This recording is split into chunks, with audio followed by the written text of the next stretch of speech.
El Señor esté con ustedes. Lectura del Santo Evangelio según San Marcos. Gloria a ti, Señor.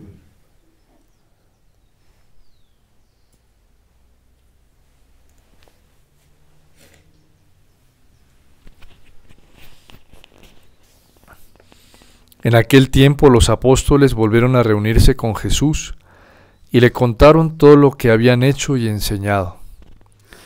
Entonces Él les dijo: vengan conmigo a un lugar solitario para que descansen un poco, porque eran tantos los que iban y venían que no les dejaban tiempo ni para comer. Jesús y sus apóstoles se dirigieron en una barca hacia un lugar apartado y tranquilo. La gente los vio irse y los reconoció. Entonces, de todos los poblados fueron corriendo por tierra a aquel sitio y se les adelantaron. Cuando Jesús desembarcó, vio una numerosa multitud que lo estaba esperando y se compadeció de ellos, porque andaban como ovejas sin pastor, y se puso a enseñarles muchas cosas. Palabra del Señor. Gloria a ti, Señor Jesús.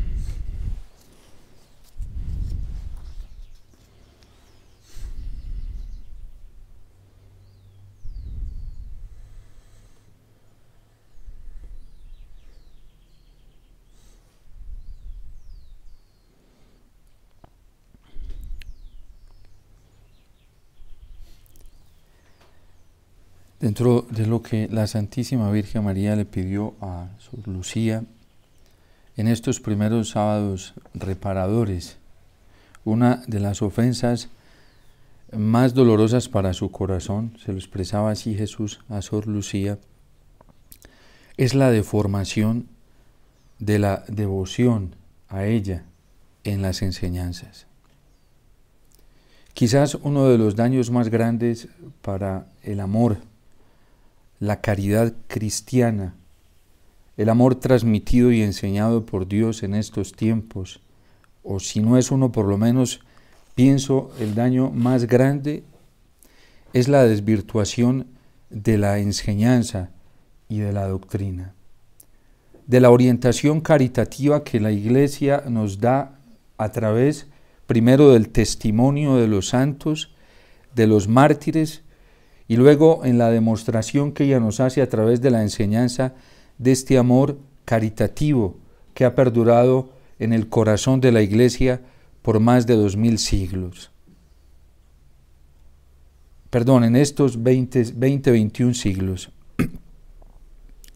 Hoy precisamente la carta a los Hebreos nos está llamando a esa solicitud con nuestros pastores. En el capítulo 13, al inicio de la carta, dice que debemos ser sumisos a nuestros guías, a nuestros pastores, y dice que debemos imitar su fe, pero en primer lugar reflexionando sobre el desenlace de su vida. El gran daño que le ha hecho el demonio hoy a la Iglesia, en la jerarquía, en nosotros los pastores, en la vida consagrada, en los religiosos, en las religiosas, y también en los laicos, ya que todos estamos revestidos de cierta autoridad, es habernos quitado la autoridad moral. Cuando a veces nos ponemos a mirar el desenlace de la vida de muchos guías, a quienes Dios les ha autorizado y les ha dado la capacidad de orientar, de enseñar y de guiar, vemos incoherencias. Vemos que no coincide la palabra que se predica y se anuncia con el testimonio de la vida en un esfuerzo por la santidad, en un esfuerzo por el amor caritativo del Señor. Y cuando miramos el desenlace de sus vidas, como nos lo dice la misma palabra de Dios, nos damos cuenta que hay cosas que no podemos imitar, como bien nos lo enseña Jesús y como lo tiene en principio la iglesia, porque gracias a Dios lo sigue conservando. Hay cosas que no son de fe y que no hacen parte del contenido de fe cristiana y no tenemos no tenemos el deber y la sumisión de conciencia para obedecer e imitar eso. El Señor nos dice, hagan lo que les dicen, pero nunca los imiten. Es un tiempo, efectivamente, en donde aparece una esperanza muy grande para nosotros los cristianos y para toda la humanidad, porque no estamos solos. Y porque el Señor mismo en persona, como lo había prometido a través de los profetas, se pone frente a nosotros y nos instruye, nos enseña, nos acompaña y nos ampara. Es un tiempo muy hermoso, porque precisamente la autoridad en la iglesia está establecida para conducirnos a, ¿sí? Y ese A es con mayúscula, es Dios. La autoridad en la iglesia existe para vincularnos lo más rápida e inmediata y eficazmente con la autoridad absoluta que es el Señor. Ha sido una bendición lo que hemos tenido en nuestra iglesia en estos últimos años o en estos 2 siglos en los que nos ha tocado vivir a muchos de nosotros, y ha sido los papas que hemos tenido. Nos han tratado de direccionar hacia el Señor. Y uno de los ejemplos más grandes que nosotros tenemos ha sido precisamente el Papa Benedicto XVI. Reflexionar sobre el desenlace de su vida es contemplar a un hombre que comprendió para qué le había dado Dios la autoridad. Para conducir el pueblo a Él, para conducir la iglesia al Señor, a tal punto que nunca se vio, ni se sintió, ni vivió como alguien indispensable para la salvación de la iglesia. Y el día que necesitó correrse a un lado, se corrió porque sabía que la iglesia depende del Señor y solamente el Señor la conduce. Hoy nos aparece la palabra de Dios precisamente mostrándonos a Jesús y diciéndonos que Jesús se puso a enseñarles y que sintió compasión de ellos porque andaban agobiados, vejados y extraviados como ovejas que no tienen pastor. Qué bien nos hacen los guías superiores, autoridades, cuando con mucha eficacia e inmediatez nos muestran al Señor como la única vía de salvación, como la única dependencia de nuestro corazón. Qué bien nos hacen los pastores y nos hacen las autoridades cuando nos facilitan el encuentro con el Señor, cuando nos facilitan los espacios, la oportunidad para estar con el Señor, para adorarlo a Él, para buscar en Él todo lo que se necesita. Ayer precisamente yo llegué después de hacer una vuelta muy tarde y me había escrito el hermano Gustavo: padre, hay una señora que tiene cita con usted y lo está esperando en el Santísimo. Pues lo está esperando. Cuando yo llegué, yo revisé en la agenda y yo no le había dado cita a nadie. Yo dije, pero bueno, igual yo voy a mirar a ver si puedo hacer una oración por ella. Sí. Y el hermano Gustavo salió y me dijo: padre, está en el Santísimo, y ya se desahogó ahí. Sí. Cuando llego yo a atenderla, a hacer la oración, ya Jesús había hecho todo su trabajo acá. El hermano le facilitó la posibilidad de estar aquí en el Santísimo y ya el Señor había hecho su trabajo. Esa es nuestra tarea. Conducir la gente al Señor. Yo recuerdo que el Papa Francisco decía que la iglesia no era una aduana. ¿Qué hace la aduana? La aduana no deja entrar a nadie al país, a nada ni a nadie, sin antes tener un registro de lo que es la persona, de dónde viene, qué hace, qué no hace, ¿sí? y hace un registro para mirar y escanear bien la persona y decidir si entra o no entra, si pasa o no pasa, si ingresa o no ingresa al país, tanto ella como con las cosas que vienen con ella.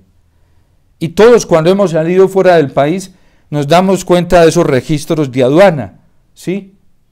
La iglesia no es una aduana. Y eso ha tratado de mostrarnos el Papa Francisco desde el inicio de su pontificado. La iglesia es una casa con las puertas abiertas. Lo más hermoso que hemos tenido nosotros dentro de la iglesia es la acogida amorosa que la iglesia nos ha dado a todos, untados de la misma miseria. Y a todos pudo habernos excluido la iglesia y apartarnos por la miseria con la que hemos venido untados. Pero a todos nos acogió en su seno, nos acogió con amor, nos acogió con ternura, nos acogió para mostrarnos la gracia de Cristo. Eso es lo más hermoso de nuestra fe católica, de nuestra fe cristiana. Y decía el Papa Francisco que lamentablemente también hay quienes dentro de la iglesia, usurpando de un don confiado por el Señor, impiden o impidimos el ingreso de las almas, no a la gracia del Señor, porque eso nadie lo va a impedir. Dios tiene sus vías extraordinarias para manifestar su gracia. Dios las tiene. Menos mal, por ejemplo, los sacramentos tienen las vías ordinarias del sacramento para transmitir la gracia, que somos nosotros los ministros, los lugares y los espacios en donde se celebran los sacramentos.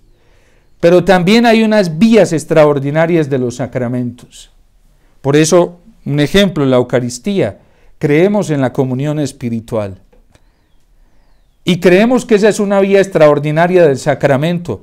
Cuando yo traté de buscar todos los medios para tener acceso a la Eucaristía y no pude porque ya definitivamente humanamente fue imposible, pues entonces están las vías extraordinarias para acceder a la gracia de Dios. Pero lamentablemente, dentro de las vías ordinarias, a veces nosotros los hombres colocamos muchos tapujos para que la gente, primero para nosotros, comunicarnos con la gracia de Dios y en segundo lugar, para que las almas lleguen al Señor. ¿Qué hicieron los apóstoles acá? Ayudarle al Señor, facilitarle mañana, no sé si mañana no, tal vez el lunes, en continuidad con este evangelio nos va a presentar San Marcos, cómo Jesús incluso alimenta a esa multitud que se hace alrededor de él y que están vejados como ovejas que no tienen pastor. Los testimonios caritativos de la iglesia han sido desbordantes en esto, imitando los sentimientos de Cristo. Basta pensar, por ejemplo, en lo que fue una pandemia en Europa. ¿Qué hicieron muchos párrocos? Aunque hoy ya nos queda muy poco de esa caridad. Vino una pandemia, el agobio para la gente, la desesperación, y muchos templos fueron convertidos en lugares de hospedaje para muchas almas, en donde se atendían sus enfermedades, en donde se les atendía en sus dificultades y se les alimentaba en la fe. Cuando la iglesia se va centrando en la estructura, tanto material como institucional de la ley, la iglesia pierde la libertad caritativa del corazón del Señor para saber responder en tiempos de necesidad. Basta ver lo que hizo Pío XII, por ejemplo, en la persecución de los judíos por los alemanes.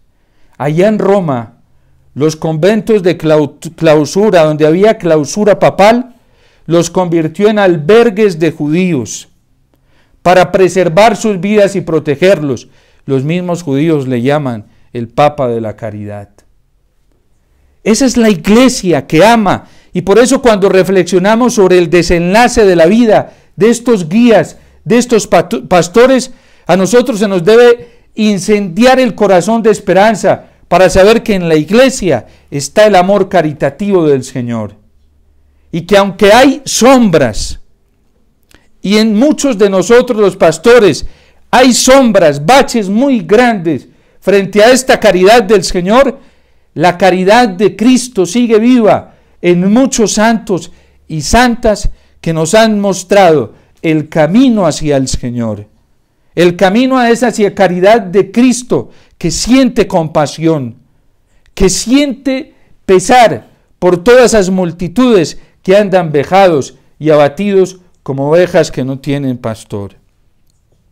¿Qué nos ha pasado, por ejemplo, a muchos sacerdotes? Que nos esterilizamos de caridad, que tenemos nuestros corazones tiesos, que nuestra caridad no se parece a la del Señor, porque nos hemos vuelto indolentes. Es como si nos hubieran inyectado anestesia frente al sufrimiento humano, frente al dolor humano, para no verla, o para resistirse a ver la situación que está viviendo la humanidad hoy. Los que atendemos personas nos damos cuenta de eso, tanto en el confesionario como el incremento de suicidio hoy es muy alto. La cantidad de gente que está diagnosticada psiquiátricamente es muy alto. La cantidad de desesperación que hay hoy en la humanidad es muy alto. Y nosotros, los pastores, que debemos imitar al Pastor Supremo, a Cristo, no podemos quedarnos indolentes frente al sufrimiento humano. Por eso, hoy el Señor nos llama a mirar su caridad, y una caridad concreta que se ha expresado de muchas formas y de muchas maneras en la tradición de la Iglesia. No nos dejemos matar la esperanza. No nos dejemos matar la confianza. Jesús está vivo, sigue vivo, y aunque veamos antitestimonios, incoherencias, durezas, no nos quedemos con eso. Eso entreguémoselo al Señor. Que ese juicio le corresponde a Él, no a nosotros. A nosotros nos corresponde en un tiempo como estos mirar la caridad ardiente del Señor, mirar su amor por las almas, mirar su compasión, porque como canta el salmista hoy, Él es mi pastor. El Señor es mi pastor y nada me falta. En verdes praderas me hace recostar, me guía hacia campos tranquilos, me conduce hacia fuentes tranquilas y repara mis fuerzas. ¿Qué tal que no tuviéramos esa esperanza cristiana? ¿Qué tal que no tuviéramos la posibilidad de tener acceso a esa esperanza del Señor, que nos acoge a todos, que nos ama a todos y que quiere que todos cambiemos rápidamente, que nos convirtamos para poder disfrutar de su amor? El problema hoy es que muchos en la iglesia nos estamos resistiendo a la verdad. Y empieza por nosotros los pastores, porque somos los que llevamos la delantera en la jerarquía de la iglesia. Sigue detrás la vida consagrada, que no está bien, y no es un invento. El Papa Francisco reparos y no ha tenido la disminución en mostrar una radiografía de cómo está la vida consagrada. Él mismo se atreve a decir que hay una hemorragia indetenible, muy dolorosa para la iglesia. Muchos religiosos y religiosas en el mundo estamos secos de la caridad de Cristo, y nos está faltando ese amor auténtico y caritativo del Señor, y eso está matando la vida religiosa. No la va a matar del todo, pero en algunos miembros sí está muerta. Los laicos bautizados, los fieles bautizados, también va entrando esa esterilidad, porque eso se va contagiando.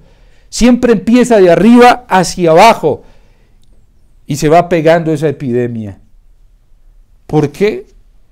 Porque el pecado nos tiene oscurecidos, porque el pecado tiene nublada nuestra conciencia. Y cuando uno comete pecados y pecados y pecados, miren, la confesión hace algo extraordinario, y es que nos da pues el regalo más grande que es el perdón definitivo y la misericordia de Dios para no condenarnos.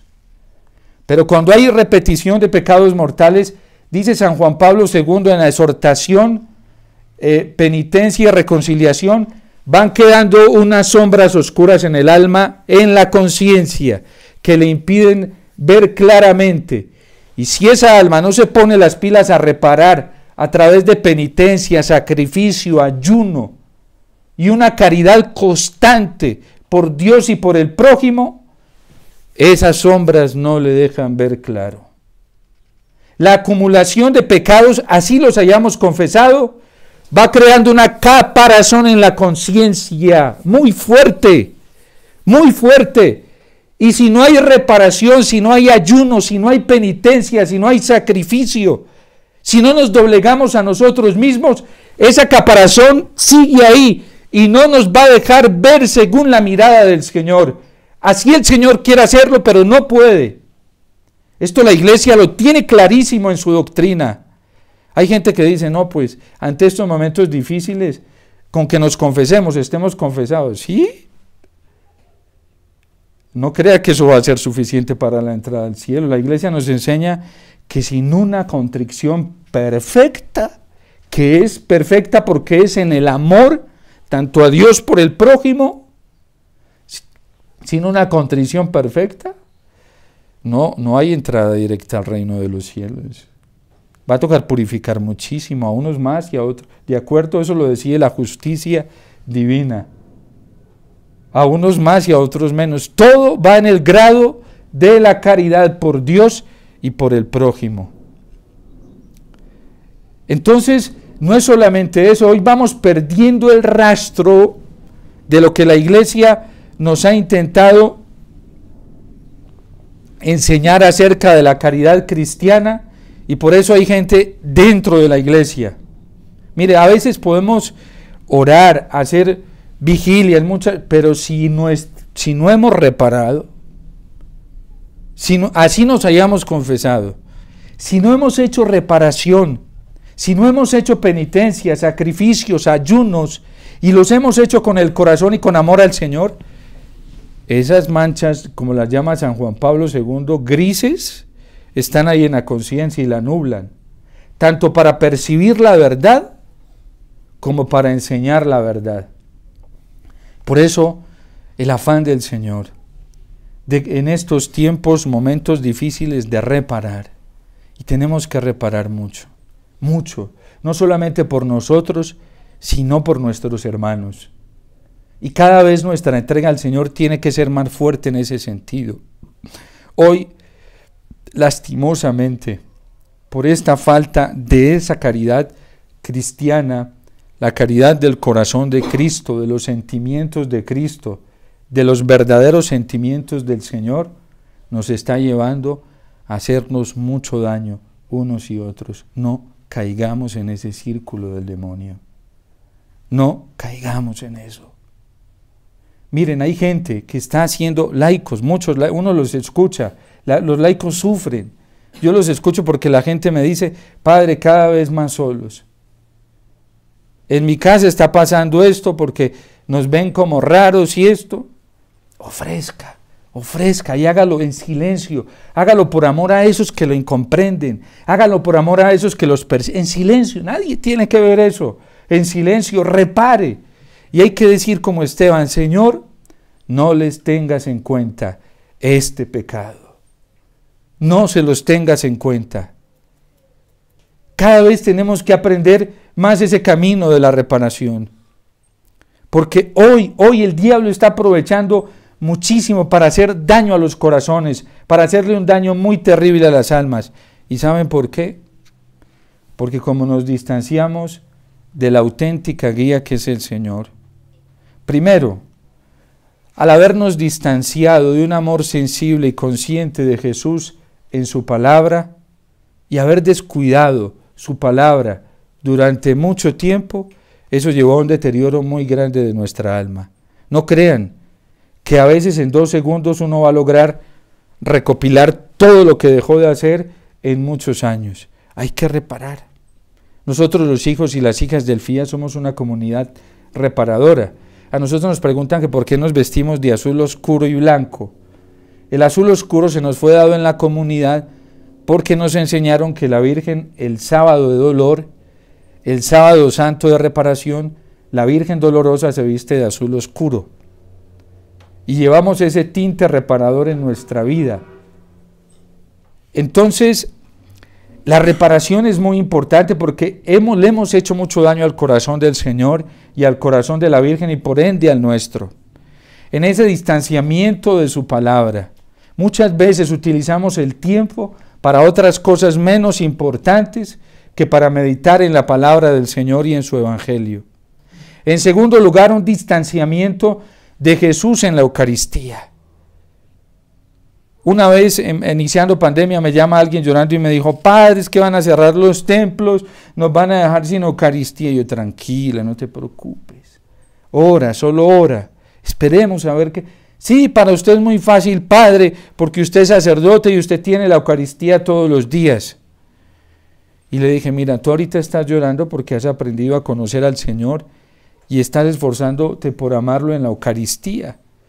Y lo haces porque vas a misa todos los días, porque haces tu adoración eucarística todos los días y aprovechas todos los espacios que tienes para hacer adoración eucarística. Pero como yo conozco a esa persona desde hace años, le dije: pero tú antes no eras así. Repara por lo que no hiciste. Dios te está haciendo un favor, repara. Y entonces me dijo: ah, sí, padre, repara. ¿Cómo nos podemos exigir? Más bien aprovechar todo lo que Dios nos permite para la reparación. ¿Cuánto tiempo? Yo me pongo a pensar, antes de haber conocido al Señor, cuánto tiempo estuve alejado de Él y cómo eran mis vivencias eucarísticas. De hecho, de los regalos más grandes que me dio el Señor cuando lo conocí, fue esa conciencia por Él en la Eucaristía. Desde que empezó todo esto. El distanciamiento de Jesús en la Eucaristía, y no solo físicamente, no crean que ya ir a misa físicamente, muchas veces nuestra relación en la liturgia eucarística ha sido fría, tiesa, y han sido muchas las horas, minutos de los que hemos estado en una celebración eucarística donde nuestro corazón y nuestra vida está en otro lado, o en nosotros mismos y no en el Señor. En tercer lugar, el distanciamiento del Señor y de su caridad en la enseñanza de la Iglesia. Y hoy algunos le echan la culpa a la Iglesia. ¿Yo por qué no sabía esto y por qué no? No es culpa de la Iglesia, es culpa tuya. Que por pereza, por asedia o porque le diste más importancia a otras cosas, nunca te dedicaste a escuchar a la Iglesia. Nunca sacaste tiempo para escucharla. Y eso no es culpa de la Iglesia. La Iglesia nos da sus enseñanzas públicas y a nosotros nos toca hacer el mínimo esfuerzo de acudir a ellas. Eso enfría el amor. Eso desbasta la caridad de Cristo en el corazón y en el alma.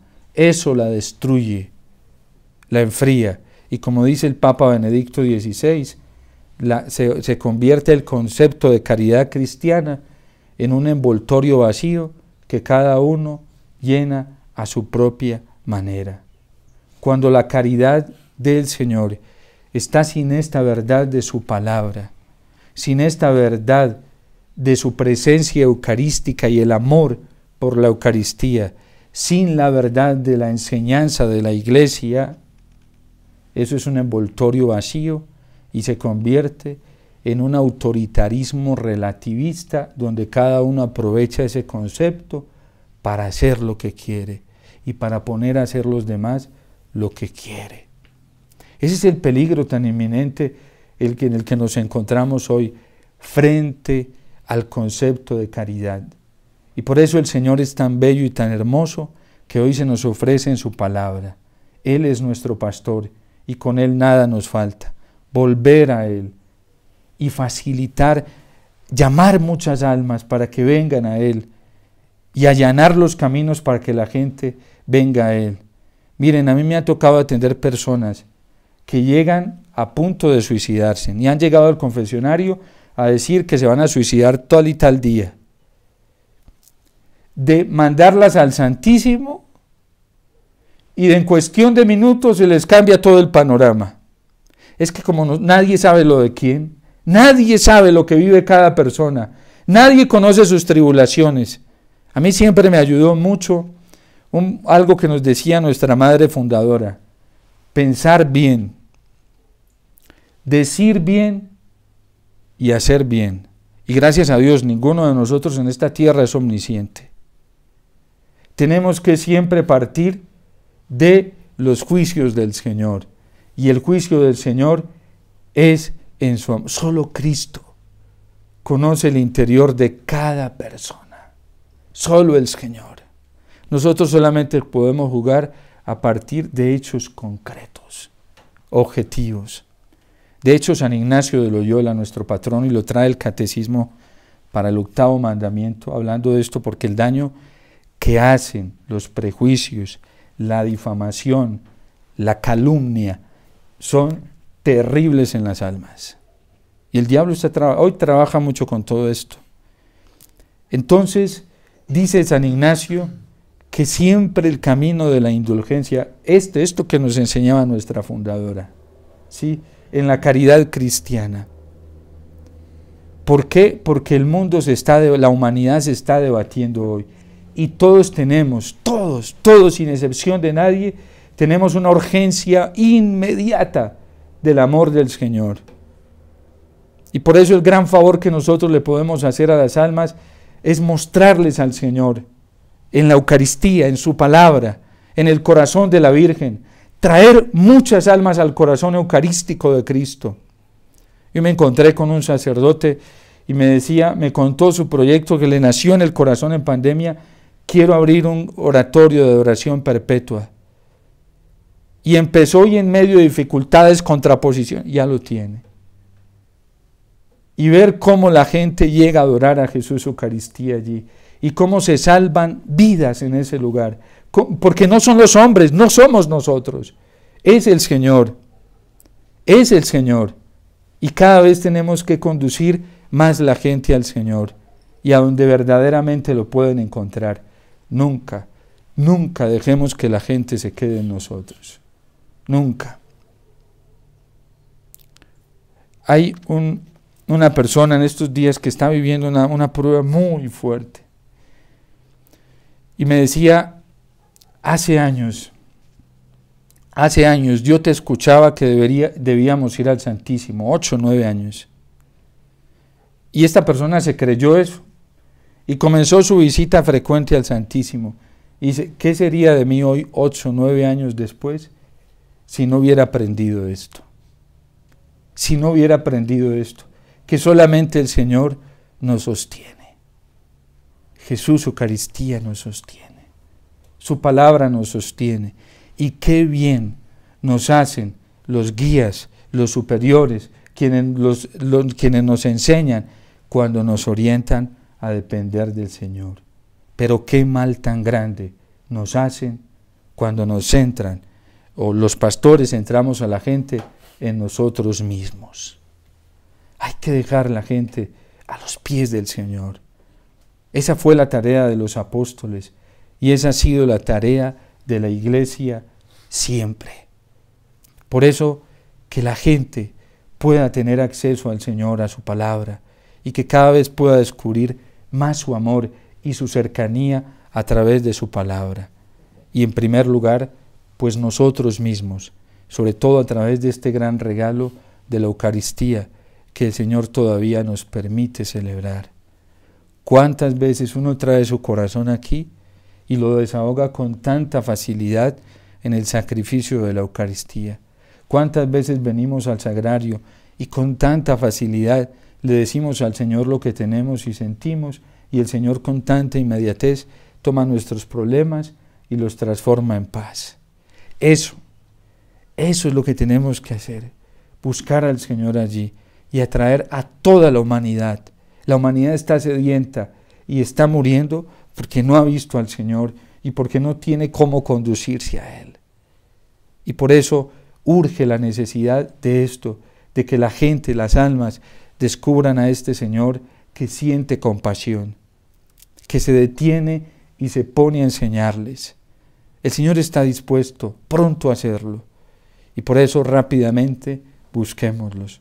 En este tiempo de tanta tribulación, de tanta prueba que vive la gente, de tantas dificultades, busquen los sagrarios, busquen la Eucaristía, vivan profundamente la Eucaristía, busquen a la Virgen a través del Santo Rosario y métanse en su corazón inmaculado, que allí está el refugio.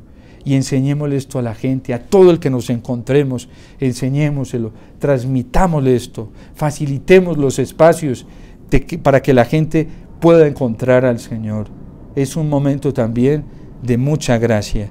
Aunque se han incrementado las tribulaciones, Dios ha incrementado el acceso a su gracia y a su amor, porque donde abunda el pecado, sobreabunda mucho más la gracia del Señor, y esa es nuestra esperanza, esa es nuestra confianza. No tengamos miedo a nada ni a nadie, a nada ni a nadie. El Señor está con nosotros y su corazón está pronto para nosotros, y si lo clamamos y lo buscamos, nos responde. Pero no nos dejemos intimidar por nada ni por nadie.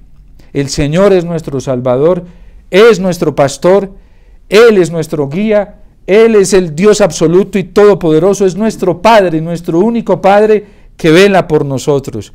No nos dejemos apabullar, no nos dejemos provocar, no nos dejemos amenazar, no nos dejemos intimidar por nada ni por nadie, porque Él está haciendo salir su sol sobre buenos y malos, sobre justos e injustos, y está ofreciendo las delicias de su amor caritativo a todos. Acojámoslas y lleguemos rápidamente al Señor, que Él nos espera con prontitud para salvarnos. Dios te salve María, llena eres de gracia, el Señor es contigo, bendita tú eres entre todas las mujeres, y bendito es el fruto de tu vientre, Jesús. Santa María, Madre de Dios, ruega por nosotros pecadores, ahora y en la hora de nuestra muerte.